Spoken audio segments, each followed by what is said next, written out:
Oi, sou Paulo Marchetti e estou de volta com mais um conteúdo a respeito do rock brasileiro.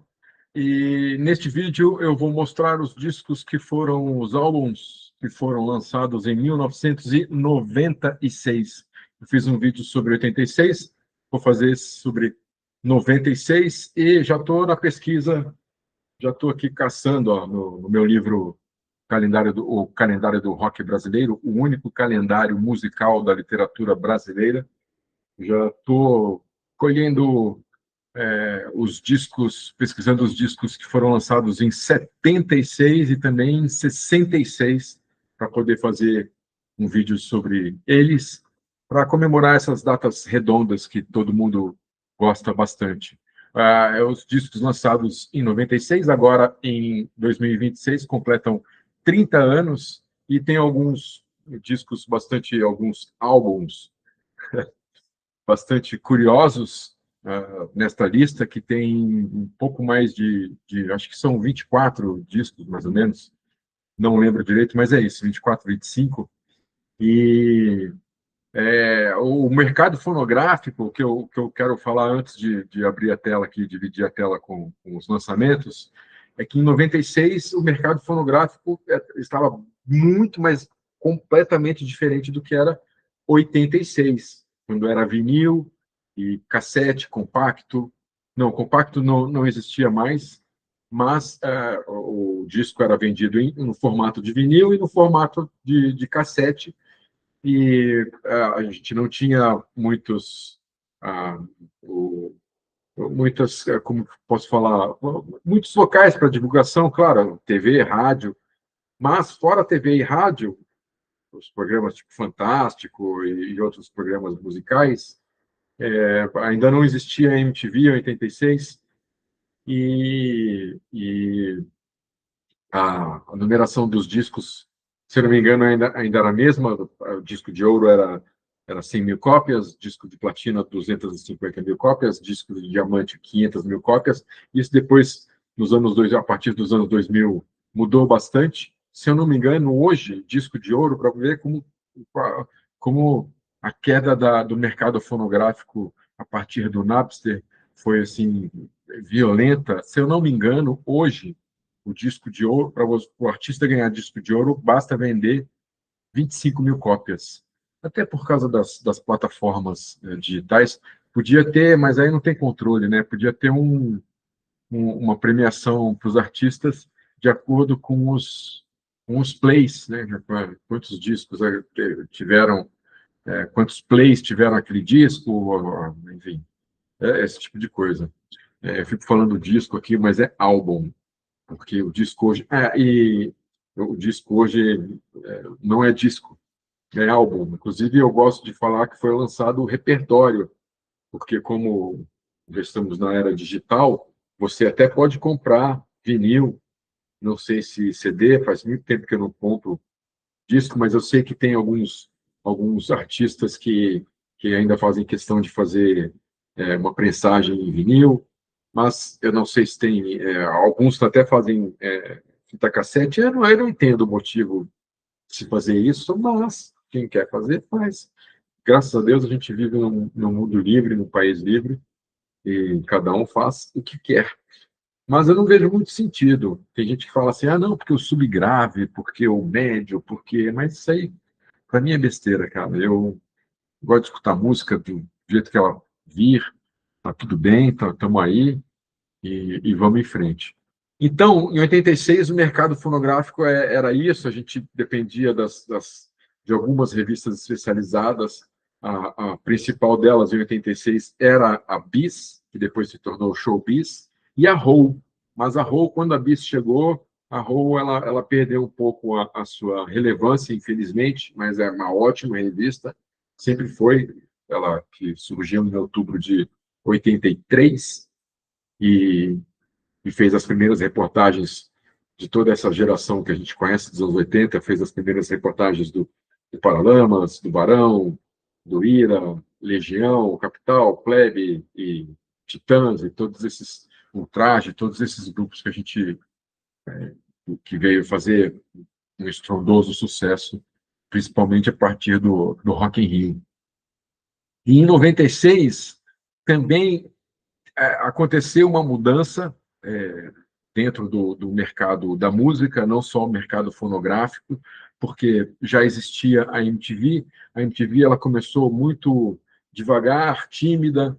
É, Você, para assistir a MTV nos primeiros anos, você tinha que ter o HF. Eu mesmo, em casa, colocava, isso eu digo 90, 91, colocava e eu via a MTV chuviscada, porque o HF era ruim na minha casa, mesmo que trabalhasse a antena, colocasse bombril, inventasse qualquer coisa, era difícil. E a MTV começou a cair no gosto e ficar mais conhecida depois que ela entrou para o pacote dos canais a cabo. E naquela época tinha a TVA e tinha a NET. E quando a MTV entrou no pacote básico dessas TV a cabo, aí ela começou a ser mais assistida e ter uma relevância maior, até mesmo entre os artistas, entre as gravadoras e os profissionais da música. Para se ter uma ideia, no início da MTV, a própria MTV, eu já falei isso em algum vídeo, mas a própria MTV produzia alguns clipes de alguns artistas, não por jabá, nada disso, longe, nada a ver com jabá, mas era como um incentivo, porque os primeiros clipes nacionais, por exemplo, que chegaram para a MTV, para o arquivo da MTV, eram aqueles musicais, aqueles clipes que eram produzidos pelo Fantástico, que, na verdade, como o Kiko Zambianchi sempre falou, aquilo não era videoclipe, aquilo tinha um tratamento mais de musical, de uma coisa, uma brincadeira nos estúdios da própria Globo. Então, os primeiros clipes nacionais desses grupos, eles eram, de fato, os musicais da MTV. Depois que as gravadoras, de forma muito lenta, começaram a produzir clipes, até porque também, nessa primeira metade dos anos 90, não existia o tanto de produtoras independentes, produtoras de vídeo, independentes ou não, mas não existia um número tão grande quanto hoje, e até mesmo quanto no final dos anos 90, da década de 90, eram poucas. Então, era um desafio também, tanto para artistas já consagrados, quanto para artistas que estavam começando, era um desafio fazer videoclipe. Pelo equipamento, pela estrutura, pela pós-produção, pela captação, produção, e tudo que envolvia o videoclipe. Fazer roteiro é de menos, era assim, vai ali na frente e tal. Então, tem muito clipe desta época, por exemplo, que você vê que foi gravado em VHS, principalmente dos grupos que eram underground, que estavam começando tudo, era, era um grande risco, até porque você fazia um clipe, principalmente entre 90 e 93, que era pouco divulgado na própria MTV. A MTV passava, tinha um programa chamado Demo MTV, que exatamente incentivava os grupos novos, esses clipes independentes, tudo. Era bem bacana. E só que em 96, voltando para essa, já era uma fase da MTV que ela já era conhecida, já bombava entre as gravadoras, os artistas, e um fato muito importante é que em 1995 aconteceu a primeira edição do Video Music Awards Brasil, né, o VMB Brasil, que também, assim, isso fez com que o mercado de clipe se transformou completamente, e também o próprio mercado fonográfico. E nessa época, o interessante é que eram produzidos CDs e não vinil. Um ou outro artista até fazia vinil, mas não era normal, tanto que muitas fábricas de vinil elas fecharam a porta, porque não tinha demanda. Então era tudo CD, tudo CD, e uma coisa que eu criticava na época, que eu achava muito ruim, porque o espaço do CD era muito maior do que o espaço do vinil. O vinil cabia ali, se muito, dependendo do grupo, se muito, 14, 15 músicas, e era mais ou menos 40 minutos o tempo do vinil, e mesmo assim 40 minutos fazia com que a qualidade sonora do vinil diminuísse. Então, geralmente os vinis eles tinham, para ter uma boa qualidade sonora, eles vinham até no máximo 35 minutos, por aí 34 minutos, tal.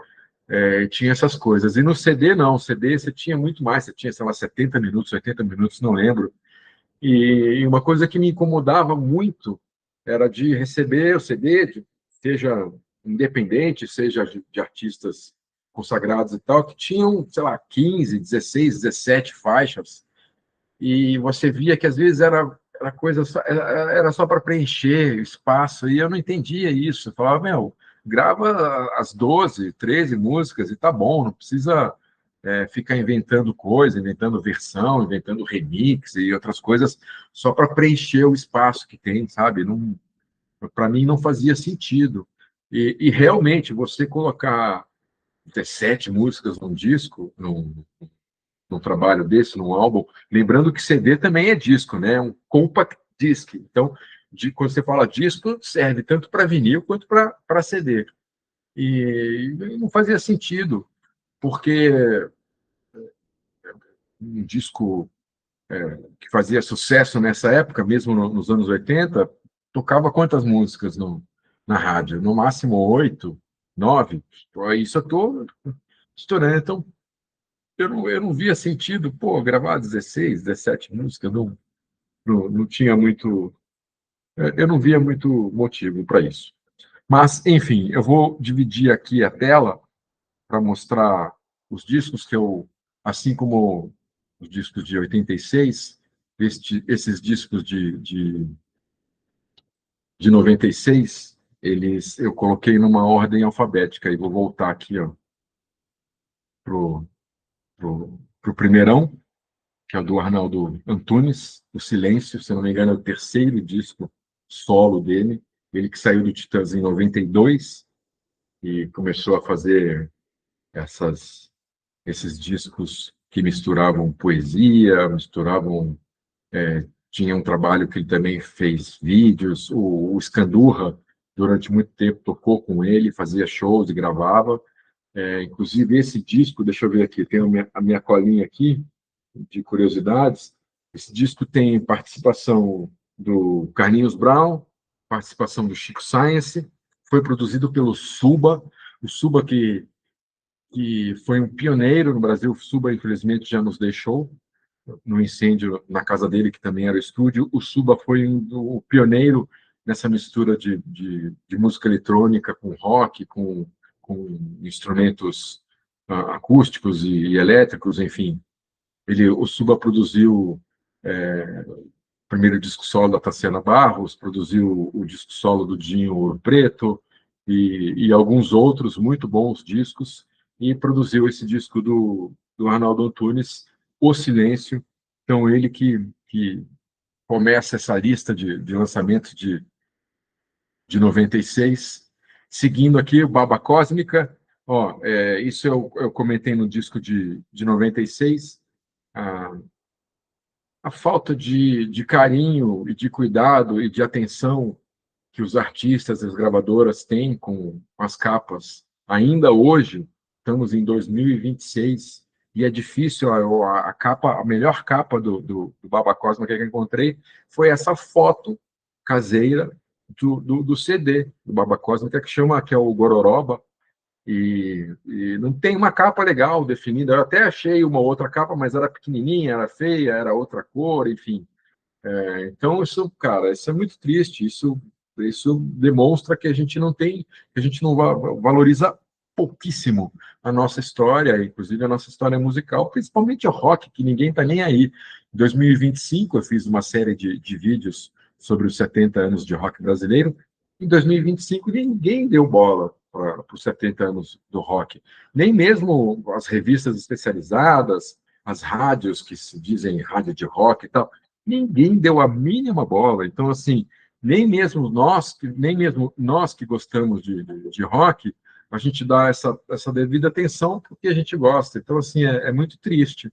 Esse disco, o Baba Cósmica, a curiosidade dele é que o baterista é o Rafael Ramos. O Rafa está ali, ó, na foto, de língua de fora. O Rafa, hoje, que está à frente da DEC Disc, ele incentiva muito a nova geração, essa geração 2000, é um baita de um produtor, ele aposta firme em artistas bons, o cara é sensacional. Eu, quando saí da MTV, fui conversar com ele, para ver se a gente fazia, estava indo para um site adolescente, eu ia ser editor de música, aí eu sentei com ele para conversar, para falar, pô, vamos ver se a gente faz algumas parcerias, tudo.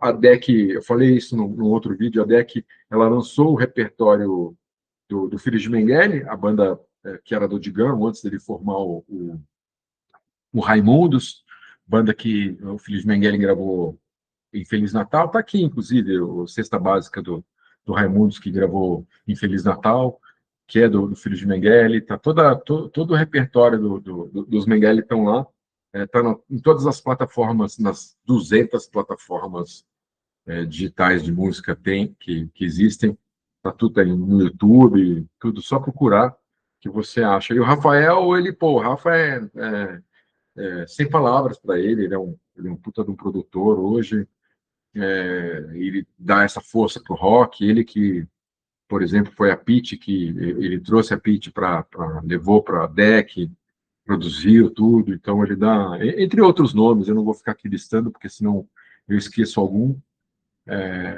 mas é isso, esse é o Baba Cósmica. É engraçado que o Baba Cósmica, depois, foi o Rafa que levou, inclusive, a fita da EMI, a fita do Mamonas para a EMI, ele que ajudou a divulgar o Mamonas Assassinas, tudo. E aí, quando o Mamonas morreu, tal, todo mundo tinha gente da imprensa que ficava falando, não, agora é o Baba Cósmica que vai... Mas não tinha nada a ver, não tinha... não sei por que fizeram essa ligação, talvez pelo Rafa ter levado o Mamonas para a EMI, não entendo, mas assim, não era a pegada do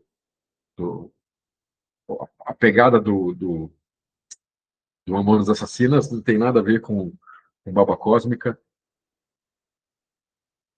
apesar de algumas pessoas falarem isso. Enfim, tem esse disco do Barão Vermelho também, lançado em 96, que é um disco de regravação.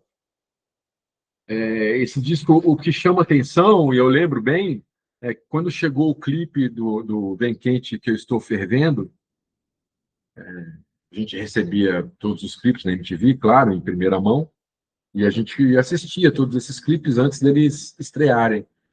E quando chegou o Vem Quente que Estou Fervendo, que tem aquela parte que eles estão embaixo d'água, tocando, pô, aquilo todo mundo pirou, falou, nossa, porque o recorte foi muito... A fotografia é muito boa, o recorte é muito bom, a tecnologia ali usada foi sensacional, e a gente já olhou e falou, cara, vai dar jogo esse clipe aí, vai ganhar coisa, e os grupos, como eu falei, em 95 teve o primeiro VMB, e todos esses grupos, eles começaram a apostar na música de trabalho, a caprichar nos clipes, para poder ganhar prêmio, porque se você ganhasse qualquer prêmio que fosse do VMB, já ajudava na vendagem do disco, porque aí as pessoas colocavam um anúncio nas revistas e divulgava, né? A gravadora usava isso, o marketing da gravadora usava isso para vender mais discos. Tanto que, ó, até notei aqui, Paralamas tem Labela Luna, um baita do clipe legal, que é um plano sequência, o Barão com Vem Quente Que Eu Estou Fervendo, o Chico Science com Maracatu Atômico, o Kid Abelha com Na Rua, Na Chuva, Na Fazenda, o Jota Quest com As Dores do Mundo, Patufu tinha Pinga e tinha Água, Sepultura, Roots, Blood Roots, Rata Marrata, Atitude, Skank tinha partida de futebol e Garota Nacional. Vou contar uma história do Garota Nacional, é bem engraçada. Até o Vander Wildner também, com Lugar do Caralho. Esses discos, esses clipes, na verdade, não que eles, dependendo eu não sei se eles concorreram ao VMB, eu não lembro direito, mas acho que não. esses clipes que eu listei agora, eles concorreram ao VMB de 97, porque tinha um tempo certo para você entregar os clipes para poder concorrer em 96. Não sei se alguns desses que eu falei concorreram no VMB de 96, mas já existia um capricho maior, os clipes tinham um orçamento maior, tinha muita produtora que fazia publicidade, e passou a fazer clipe.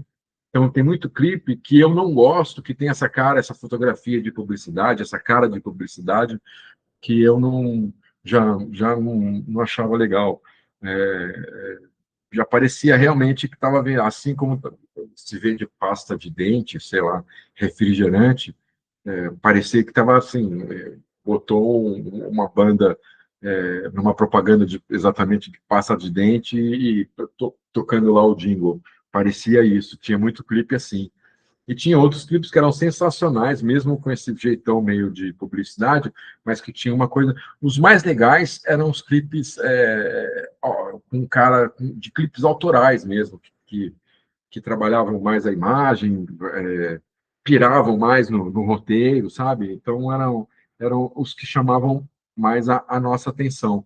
E no caso do Barão Vermelho, que é praticamente um disco de regravação dele inteiro, chamou muita atenção o Vem Quente que eu estou fervendo, e se eu não me engano ganhou o prêmio mesmo, não lembro os prêmios, mas eu lembro assim de todo mundo, porque assim a gente tinha na produção dois lugares que para a gente assistir o material, com o VT era analógico, a gente gravava tudo em fita, né? Fita beta de 30 e fita beta de 60 ou 90. A gente gravava tudo e recebia esses clipes e tudo, então a gente sentava, a gente tinha dois VTs de beta, com a TV, com o monitor, e a gente colocava lá, assistia, e quando algum clipe chamava atenção, as pessoas viam, todo mundo se juntava para assistir esses clipes que chamavam Michael Jackson, Madonna, os clipes mais que chamavam realmente que tinham alguma coisa nova, alguma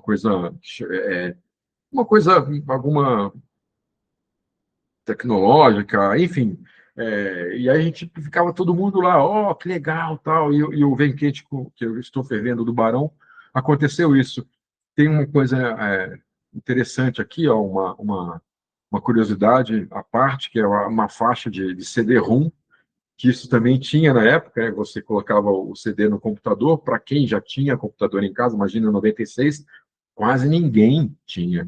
Então, nem a MTV, por exemplo, em 96 não tinha, dentro da redação, dos departamentos, ainda não tinha um computador.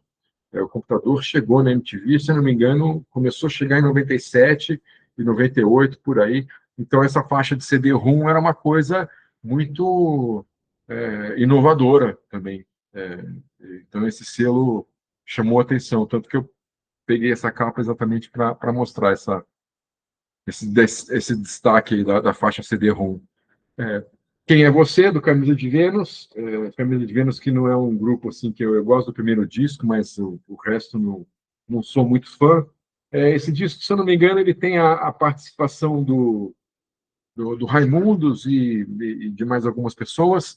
O Camisa de Vênus, nessa época, ele estava numa de vai e volta, e tinha cada ida e volta tinha uma formação diferente, mas, se eu não me engano, nessa época do Quem é Você, desse trabalho, tinha pelo menos a linha de frente, baixo, guitarras, Marcelo Nori, vocal, era a formação original. Eu vi um show no Sesc Pompeia, que era isso em 98, Camisa de Vênus, Kid de Abelha, Barão Vermelho, era, era uma semana de comemoração de rock brasileiro dos anos 80 e tal, e foi muito legal. O Franklin Paulilo na bateria, não sei se nesse disco é ele quem está tocando, mas é, foi bem legal o show do Camisa. Um clássico de 96, o Chico Science, Nação Zumbi, Afrociberdelia, que o Chico Science já tinha arrebentado com o Dalama ao Caos, então rolou uma expectativa muito grande para esse disco, que ele veio fabuloso. apesar dele ter o que eu falei, dessa coisa de ter, sei lá, 17 faixas, remix, não sei o quê, versão, blá, blá, inventava umas coisas para poder preencher o espaço do CD, não achei necessário. E uma curiosidade dessa época, do lançamento desse disco, que eu lembro que a gente ganhou ingresso, a gente ganhava na MTV ingresso para todos os shows, seja internacional ou nacional, a gente ganhava de todo mundo. E tinha show até que a gente dava carteirada, não precisava. A pessoa avisava, ó, não tem ingresso, mas chega lá com o teu crachá, que as pessoas vão deixar entrar. E a gente foi no show de lançamento do Afrodelia, em São Paulo, não lembro, não lembro da casa de shows que fez, mas eu lembro que estava vazio, e eu não lembro hoje se era só um show para a imprensa, ou se não foi ninguém mesmo, porque o que tinha na plateia era o pessoal da MTV, o pessoal da 89, o pessoal da Bis, da Showbiz, né? A gente viu muito jornalista, muita gente da imprensa, e o lugar era grande, mas estava assim, tinha espaço para você botar uma cama de casal lá e dormir tranquilo, assim, tinha muito espaço, e foi um show fabuloso, foi, porra, de cair o queixo, e só melhorando, porque eu lembro que eu fui no show. Teve o primeiro show do Chico Science em São Paulo, que foi no circo da Avenida Cidade Jardim, que a MTV gravou também.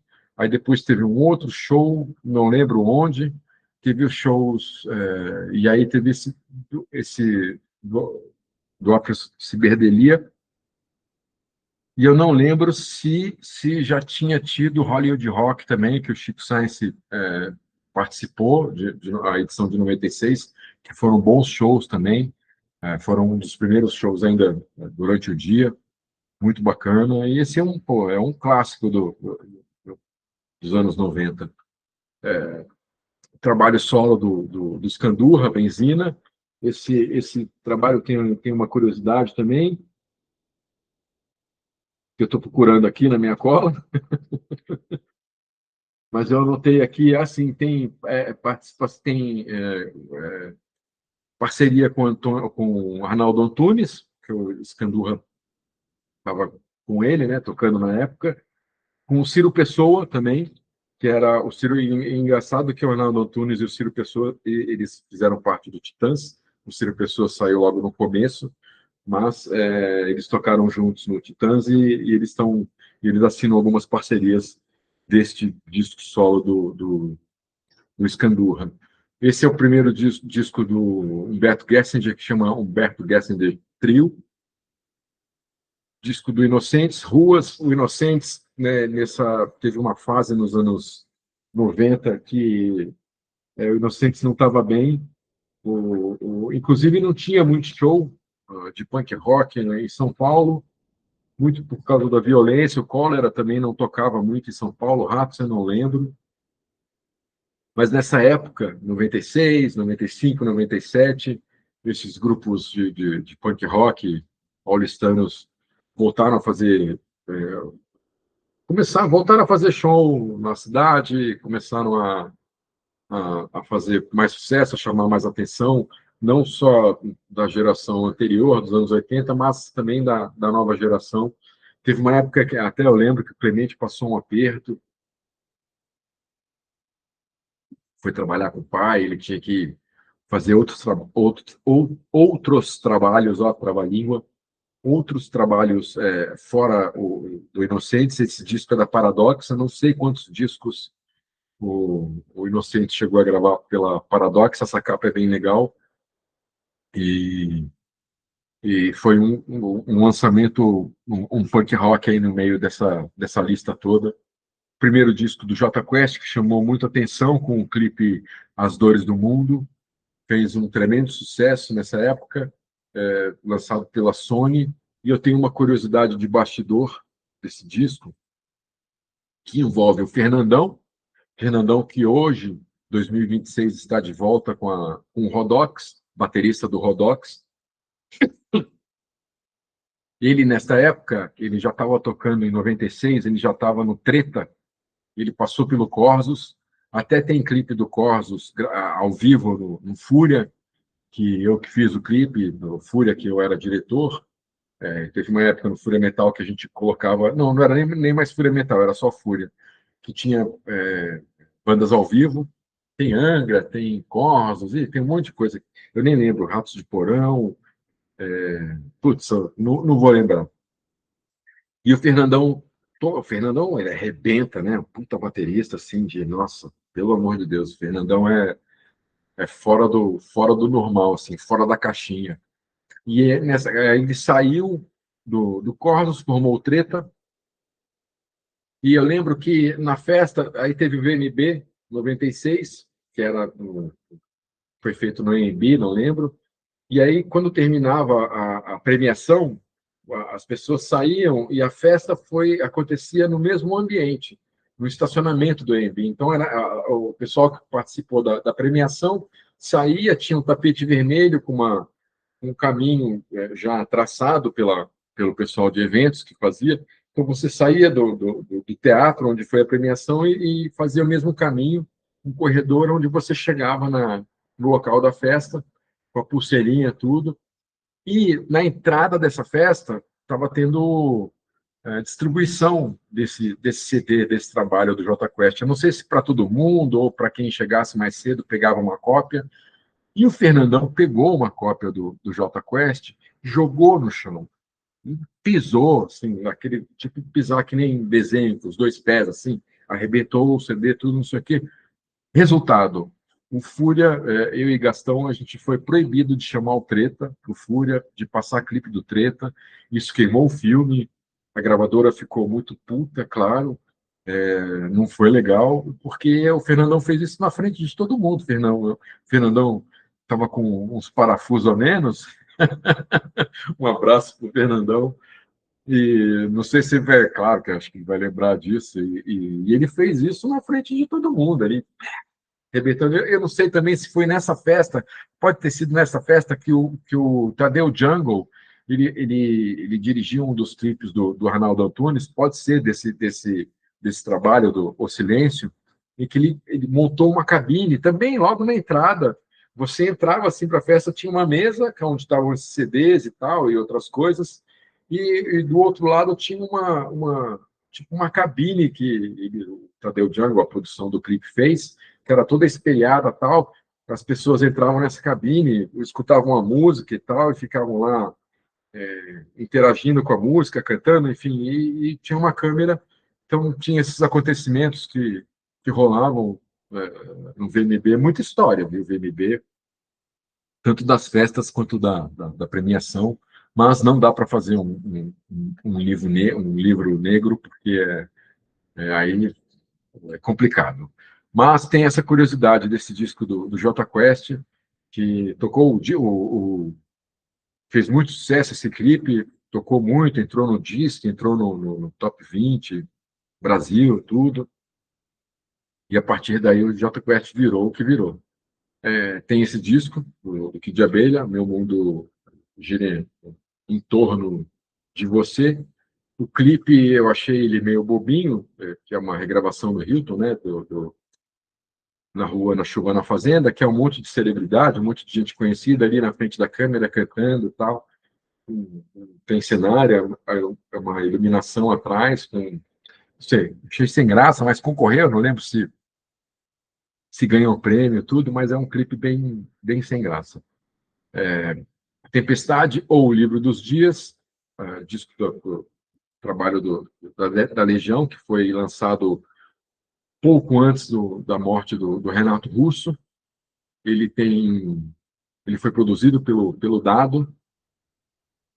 Esses dois, e tem uma outra estação que foi lançada em 97, que que são as sobras desse disco, porque como o Renato já estava ruim da saúde, já estava debilitado, tudo, então mais ou menos o que aconteceu com o Cazuza, que ele queria produzir, ele queria gravar, ele queria fazer tudo que ele podia fazer em pouco tempo, e Legião foi a mesma coisa, eles entraram no estúdio e começaram a gravar um monte de coisa, tanto esse disco quanto uma outra estação, as vozes do Renato não são as vozes principais, era tudo voz guia, ele gravou para depois voltar para o estúdio e fazer a voz valendo.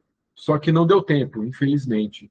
Eu lembro de eu chegar na MTV e tá o disco em cima da minha mesa, esse o Tempestade, o Livro dos Dias. Tem umas músicas bem legais, tem Sou Parsifal, que é uma parceria do Renato com a Marisa Monte, Música de Trabalho, 1º de Julho, que foi gravada primeiramente pela Cássia Eller, tem música ambiente, tem umas músicas bacanas, mas é um clima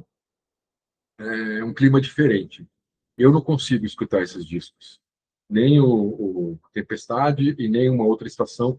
Já vi o Dado e o Bonfá falarem isso também, porque já é um outro ambiente, é uma outra energia. Eu usei esse disco de fundo em alguns programas que eu dirigia na MTV, Teleguiado e outros. Eu escutei, sei lá, uma ou duas vezes para escutar, eu escutava tudo que eu recebia. A gente recebia as sacolinhas de CDs das gravadoras, então tinha dia que a gente chegava na, na produção, no trabalho, e em cima da mesa tinha a sacolinha da EMI, a sacolinha da Warner, a sacolinha da Trama, enfim. E a gente recebia, às vezes, cara, muito CD, a gente recebia muita coisa. E eu fazia questão de escutar tudo. E eu lembro de eu botar esse CD para escutar pô, sentir o clima de. Escutando, você sente a vibe, a energia, né? A voz fraca do Renato, muito triste. E passado alguns dias, a mesma coisa. Eu lembro que eu cheguei na MTV para trabalhar, eu chegava um pouco mais tarde, não chegava na parte da manhã, porque eu fazia o teleguiado, e o teleguiado era das 8 às 8h30 da noite. Então eu costumava chegar na MTV depois do almoço. Ou eu chegava para almoçar, deixava minha mochila, ia almoçar e depois começava a trabalhar. E eu lembro que teve um dia, no fatídico, se eu não me engano, no fatídico 11 de outubro, eu cheguei na produção, todo mundo olhou para mim com cara triste e tal, e me deram a notícia de que o Renato havia falecido. Eu tinha já ouvido falar que ele não estava bem, né, pelos amigos de Brasília, tudo, já estavam sabendo das condições, que o Renato estava fraco, tudo e tal, mas mesmo assim, receber essa notícia foi muito doído para todo mundo, né? Foi muito doído.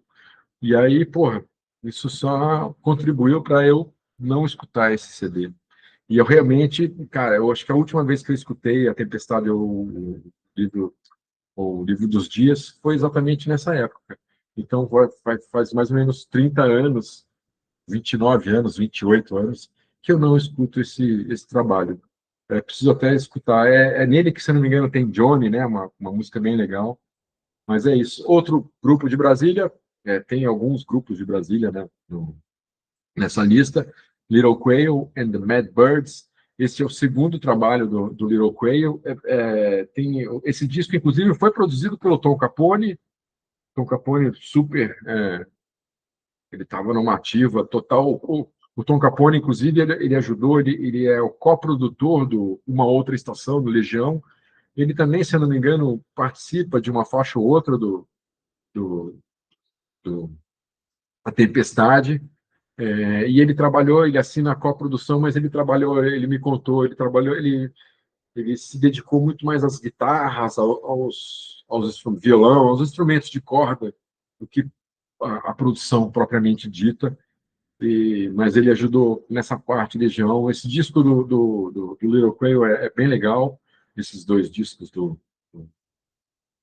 os lançamentos, eu gosto muito, é divertido, né, o Little Quail. A maioria das músicas, quem assina é o Gabriel, que depois fez o Autoramas. O Gabriel teve uma rápida passagem pelo Cacabola Tequila, e antes de formar o Autoramas. Se eu não me engano, tem uma regravação de Kinks nesse trabalho, nesse segundo disco do Europeu, que também já não é Banguela, do Banguela. Anticiclone Tropical, esse é um disco do trabalho do Lulu Santos, que ele é Ele é gigantesco, tem cordas e tal, é uma super produção, tem um monte de convidados e tudo isso tem aviso aos navegantes, que acho que fez parte da trilha de Malhação, fez um baita sucesso na época. Outro grupo vindo do Banguela, mas também, se eu não me engano, já não é Banguela, é excelente disco, o Aguentando a Oia. Eu não lembro, eu acho que é o segundo disco do Mundo Livre. Deixa eu ver se tem se eu anotei alguma curiosidade. Não, mas é um disco bem bacana, assim como os outros grupos, o Mundo Livre também dava uma atenção especial aos videoclipes, e ele... estou tentando lembrar as faixas desse disco, mas enfim, esse disco é bem legal também. Mundo Diablo, do Nenhum de Nós, que também tem participação, tem uma curiosidade aqui do Nenhum de Nós, tem parcerias com o Edgar Escandurra, com Herbert Viana, e foi produzido pela Pena Smith. Grande Pena Smith, que também é outro, eu falei do Arnaldo Brandão no vídeo sobre os discos de 86, que o Arnaldo Brandão necessita, necessita urgentemente de uma biografia, o Pena Smith também precisa urgentemente de uma biografia, assim como o Liminha, que é produtor desse primeiro trabalho do Rapa, o Rapa Mundi.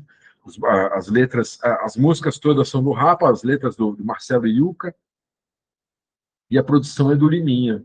Então aí, ó, o Arnaldo Brandão e o Liminha são da década de 70, né? O Liminha começou antes, na década de 60, mas tem muita coisa dele, muita gravação, e já ele começou a produzir.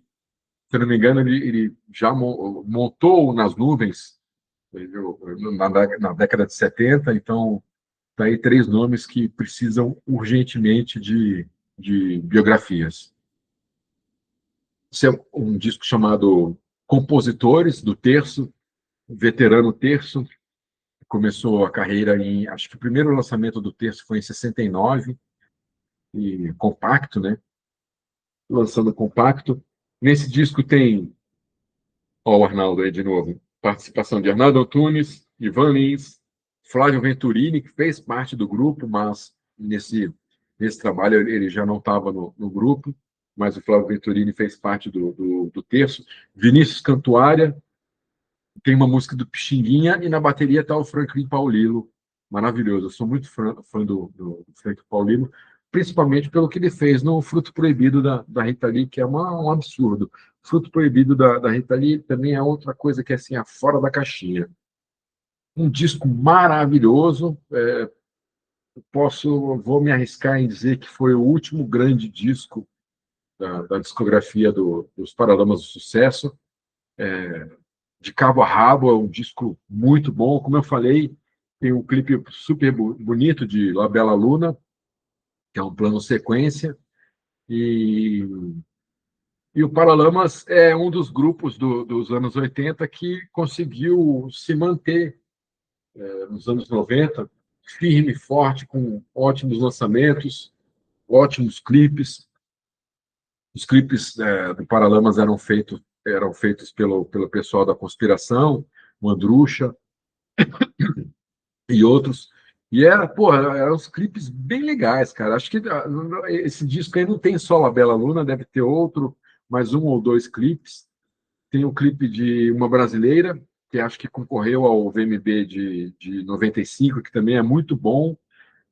São vários clipes do Paralamas nesse período aí de 95, 96, 97, 98. Clipes bem produzidos, bem feitos, bem captados, e pós-produção, com efeitos e tudo mais. Bem bacana. E esse eu sou suspeito. Eu considero o Paralamas o melhor grupo da geração 80, disparado, porque o Paralamas ele é o mais completo, assim como o Skank.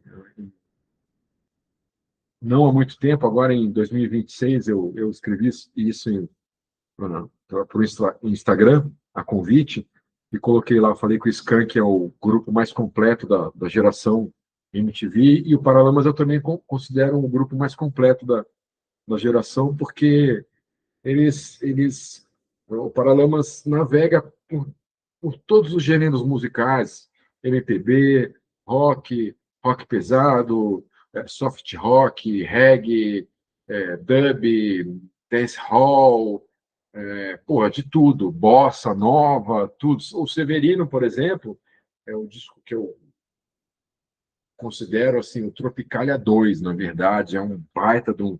Uma vez eu comentei, tive a oportunidade de comentar isso com o Bi Ribeiro. Falei, eu considero o Severino o melhor trabalho de vocês. O Bi falou para mim, eu também considero. É um baita de um disco e o Paralamas foi muito, esteve muito ativo e muito presente na década de 90, com, muito criativo em todas essas frentes, tanto nas músicas, nas composições, nas gravações e nos videoclipes. Patufu, maravilhoso, eu sou muito fã de Patufu, apesar de não gostar assim, eu gosto da sonoridade e tal, uma letra ou outra eu não gosto, mas eu sou muito fã do John, dos trabalhos que ele fez com o Sex Pistols, com o último número, ele é muito ativo, ele participava de muita coisa, topa tudo, ele tem muito amor à música, depois ele montou o estúdio dele, começou a produzir, ele produziu o Arnaldo Batista e outras coisas, e ele é muito... As ideias estão sempre fervilhando na cabeça dele, tudo. Esse disco eu acho muito bom, tem pinga, tem água, os clipes também concorreram, e esse título é muito bom, né? Tem, mas acabou, porque as pessoas iam procurar o disco passado o trabalho passado do Patufu e os vendedores falaram, ó, tem, mas acabou. E aí eles aproveitaram e botaram é, essa frase como título desse disco. Olha, eu botei na lista esse trabalho do Paulo Ricardo, mas assim, só para constar, é um disco dele chamado Rock Popular Brasileiro, não sei por que ele inventou de lançar esse disco, eu não gosto de RPM, não sou nada fã desses trabalhos. E eu acho uma pena, porque o Paulo Ricardo ele estava indo muito bem nos anos 90 como cantor romântico. Ele lançou CDs com composições do Roberto Carlos, com composições autorais tal, que tocavam na rádio AM, em rádios AM, né? Essas coisas todas, e ele tinha uma boa vendagem, sabe? Ele ganhava disco de platina, ganhava disco de ouro, tudo. Só que não sei por que ele abandonou isso, não sei se ele tinha ainda apesar de ter ido para esse lado mais romântico, ele tinha uma frustração de não ter tido, porque a história do RPM ela é muito. A RPM lançou um disco, na verdade, né? Que é o primeiro disco, com músicas, digo, com músicas relevantes, né? E aí ele lançou esse disco rock brasileiro, rock popular brasileiro, que, cara, eu não gosto. Eu botei aqui na lista só por botar, mas não, não rolou. Cesta Básica, do Raimundos, que é um trabalho à parte, é uma coletânea de gravações do próprio Raimundos, tem faixas ao vivo, tudo veio numa caixinha que tinha uma VHS, tinha uma história em quadrinho, tinha camiseta, adesivo, tudo, e vinha junto esse CD. Esse CD, o Raimundos gravou, como eu falei no começo do vídeo, gravou em Feliz Natal, que é uma música do Filhos de Mengele, que é a primeira banda que o Digão participou, ele era baterista, e está em todas, como eu falei, em todas as plataformas, é só procurar Filhos de Mengele que você vai achar. A gente gravou as 14 músicas que a gente tinha no repertório, tanto comigo cantando quanto com o Telo. Tem Alegria também, que foi gravada pelo Raimundos em um outro trabalho, e também tem as demos. Então tem tudo que a gente registrou, que o Filhos de Mengele registrou nos anos de atividade, a gente gravou e está disponível nessas plataformas via Deck Disc do Rafael Ramos. Uma curiosidade desse trabalho é que foi lançado, como eu falei, numa caixinha, tudo tem uma VHS, que é o show do Raimundos no Hollywood Rock de 94. Um baita show, o Raimundos arrebentou. Eu digo facilmente que foi o melhor show passando por cima de Kiss, passando por cima de Suicidal Tendencies e de todos os gringos que tocaram, Black Sabbath, se não me engano, não lembro direito o line-up, mas o Raimundos arrebentou, cara, assim, ver o Pacaembu, eu vi o show do palco, ver o Pacaembu, assim, alucinado, assim, com o Raimundos pulando, e aquele caos, assim, foi realmente de arrepiar. Esse Hollywood Rock eu vi, esse Monsters of Rock, eu vi o Raimundos do palco, eu vi o Suicidal do palco, eu, Digão, o Caniço, estávamos todos ali, assim, vendo o Suicidal, e eu vi o Kiss também do palco, que foi genial. E uma curiosidade é que, assim, o show que foi posto na VHS, que foi lançado, tal, ele não teve a devida autorização da MTV para ser colocado nessa VHS. Isso foi feito na surdina. Teve uma pessoa dentro da MTV que foi mandada embora por causa disso, que pegou esse show, fez uma cópia e entregou para a gravadora, entregou sei lá para quem. Eu não sei muito bem da história direito, né? Nem quis saber, mas é mais ou menos assim. Não passou pelos trâmites legais para.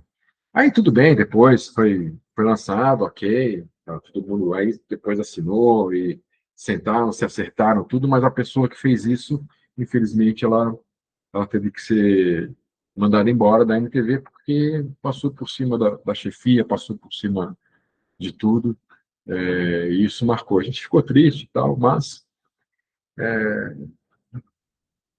não custava nada, né? A MTV não ia falar não, ou sei lá quem, tal, tanto que foi lançado e tudo bem, mas é um trabalho, vamos dizer assim, extra dentro da discografia do Raimundos.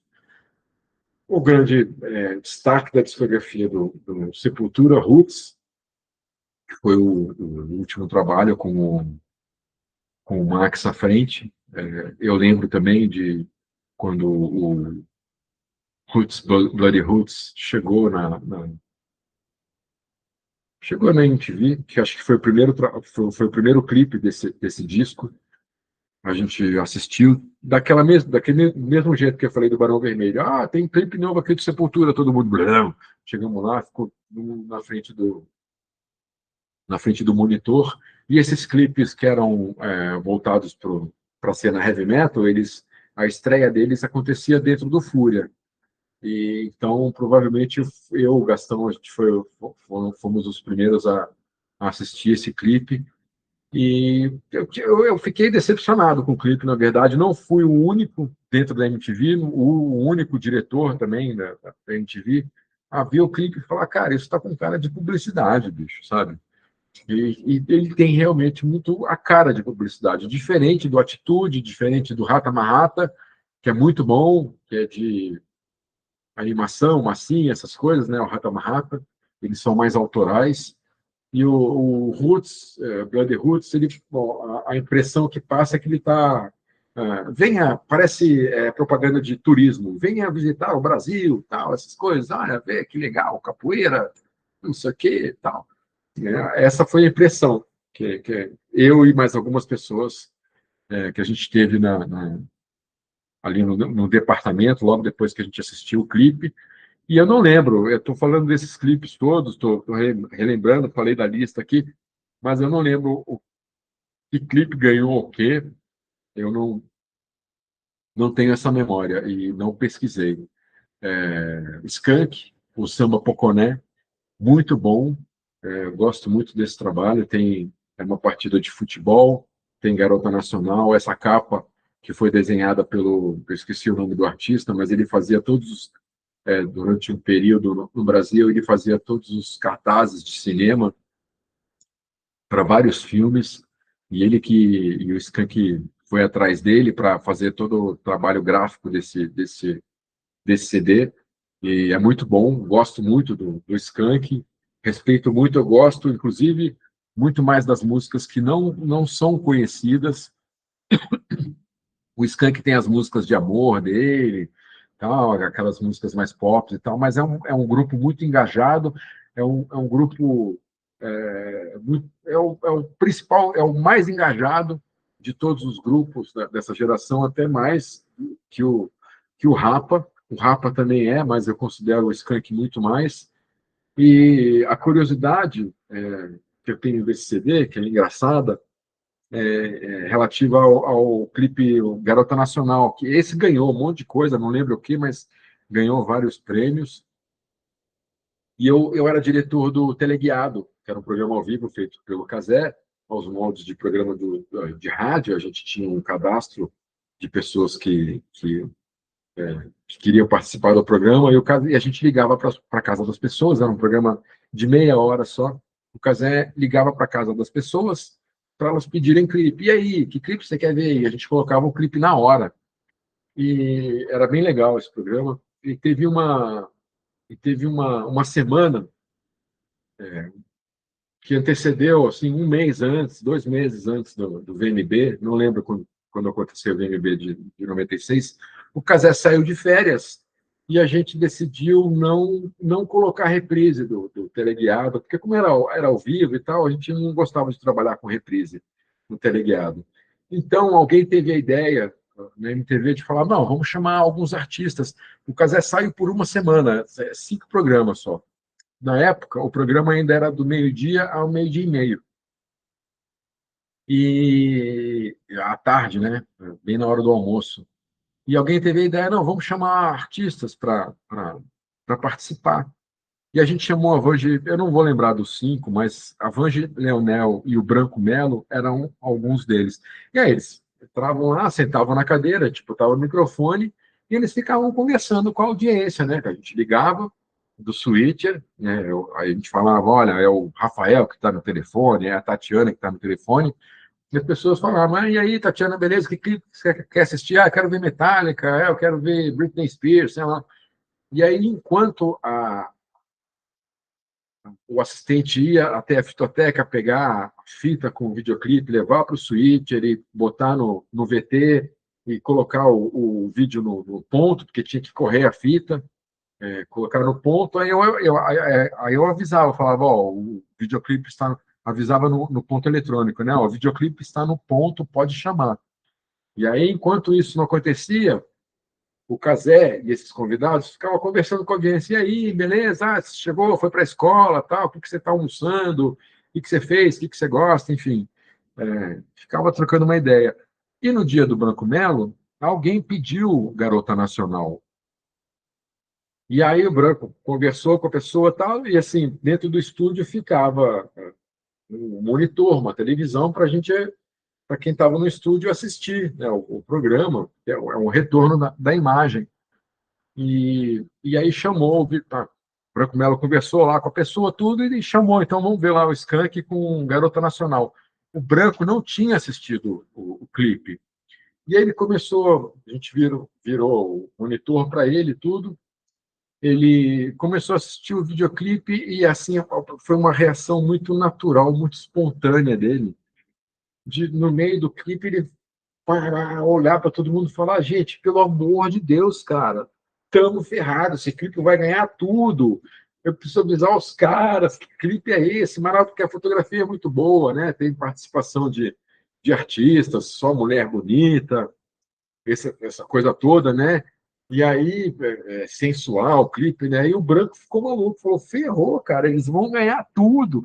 Mas ele falou isso de uma forma tão espontânea que o estúdio inteiro começou a dar risada. A gente já estava acostumado com o clipe, né? Mas para ele era novidade. Ele saiu de lá e falou: meu, ferrou, o que a gente vai fazer para ganhar desse clipe e tal? Então tem essa passagem engraçada do Garota Nacional, que realmente, eu não sei quantos prêmios ganhou, mas foram alguns. E para fechar a lista, o disco o grande clássico da carreira solo do Vander Wildner, que era vocalista do Replicantes, Baladas Sangrentas. Maravilhoso esse disco. Ele foi produzido pelo Tom Capone, e tem na guitarra, o Tom Capone é um trio. Na guitarra, ele tocando baixo também, guitarra e baixo, o Tom Capone e o Vander Wildner se revezavam na gravação do disco. E na bateria, o saudoso grande amigo e um cara que era, pô, sensacional, o Mauro Manzoli. O Mauro, ele foi guitarrista também de Brasília, foi guitarrista do Distrito Federal, e, apesar desse disco, apesar ele tocar bateria nesse disco, ele era um baita de um guitarrista de mão cheia, e passou a trabalhar com o Tom também, assim como o Álvaro Alencar trabalhava junto com o Tom, o Mauro também, só que o Mauro veio a falecer, não lembro, isso foi em 96, eu não sei se foi em 96, 97, 98, não sei, querido Mauro, fantástico, e tanto que eu vi um show quando o Vander veio fazer show do Baladas Sangrentas aqui no Brasil, ó, em São Paulo, veio o Tom, acho que tocando também guitarra ou baixo, se eu não me engano, e o Mauro na bateria. Foi bem legal. O show estava meio vazio. Foi bem bacana. Depois a gente saiu, a gente fez umas coisas. A gente ficou zanzando por São Paulo. Foi na Vila Madalena, numa casa de shows, que eu não lembro o nome. Mas tem esse disco aí, que o clipe desse disco é o Lugar do Caralho, que é o grande clássico do Júpiter Maçã, pelo também saudoso Júpiter Maçã, que nos deixou já faz alguns anos. E é esse disco que termina a lista dos lançamentos de 96. Eu não sei quantos discos foram, na verdade, talvez, acho que, como eu falei, uns 24, 25, mas estão aí, todos eles, disponíveis nas plataformas e tal. E é isso. Como eu falei, estou preparando também vídeos para os discos de 76 e também de 66. Dependendo, até faço um único vídeo com os lançamentos de 66 e com os lançamentos de 76, que ninguém vai fazer, que nem esse de 96 e o de 86, que é o mais completo. De 86 tem quase mais de 30 discos, e tudo por conta da minha pesquisa que eu fiz para fazer o calendário do rock brasileiro, que tem aqui 1.850 datas, mais ou menos, todos os lançamentos e tal. Então, assim, você quer ver listas? Eu sei que teve gente que já soltou esses vídeos de lançamentos, principalmente dos discos de 86. Tem gente que lançou vídeos sobre isso que nem escutava disco, nem gostava de rock brasileiro, na verdade. Mas fez para ganhar clique, essas coisas.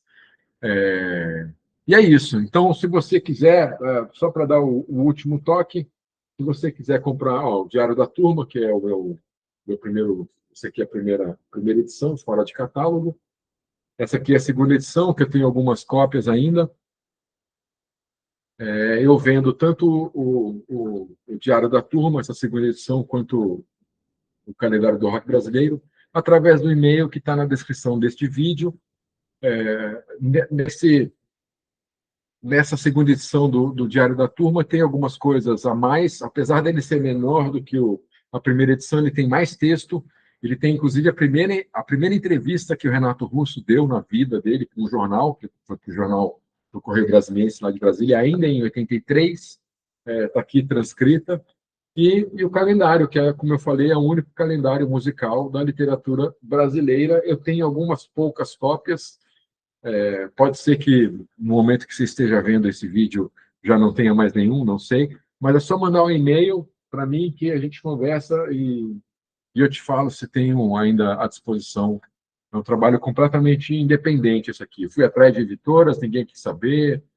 Como eu falei, assim, as pessoas, nem mesmo do rock, querem saber da nossa memória. Esse disco, esse livro, por exemplo, como só eu que vendo, eu posso te garantir que nenhuma revista especializada de rock, nenhuma rádio especializada de rock, nenhum grande artista, nada, ninguém procurou para comprar.